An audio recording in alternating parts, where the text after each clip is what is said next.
দেখছেন big news আর সঙ্গে আমি Aniket.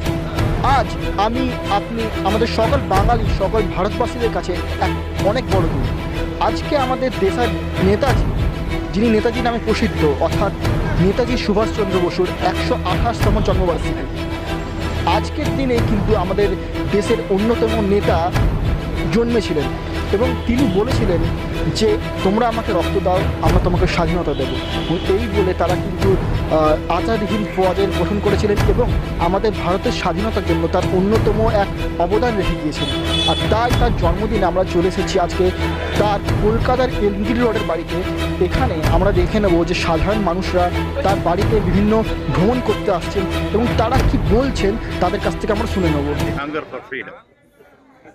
Netaji was realized in his life what Swami Vivekananda said, arise, awake, stop not till you reach your goal. Netaji Subhash Chandra Bose has not been given his rightful share in the history of independent India. This has to be set right. The Raj Bhavan will institute a Subhash Chandra Bose chair to undertake discussions on this, and will also, I as humble governor, will bring out a book on Netaji Subhash Chandra Bose, in which his role in history will be redefined with the truth as the ultimate objective of that.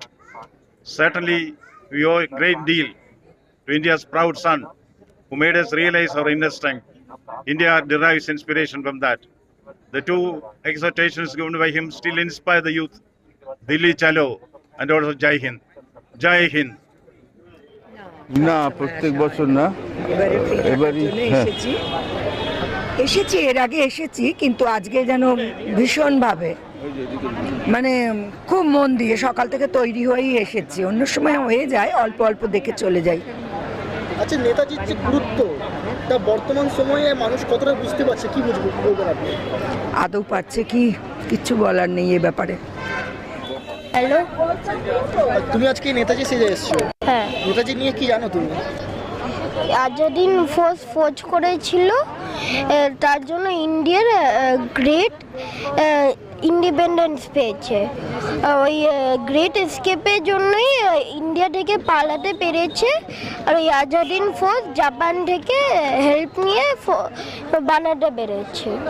আজকে তুমি যে নেতাজির এই যে গেটআপে এসেছো, এটা তোমাকে কে বলেছে? এটার ভাবনাটা কে করে? আমার মা আর বাবা।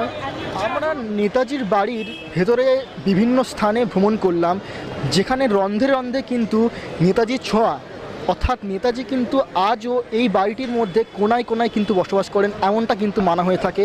হ্যাঁ, এখানে যে সাধারণ যে মানুষরা ভ্রমণ করতে এলেন তাদের কিন্তু কিছু বক্তব্য আমরা শুনে নিলাম। ক্যামেরায় গোবিন্দর সাথে আমি অনিকেত, আপনারা দেখছেন বিগ নিউজ কলকাতা।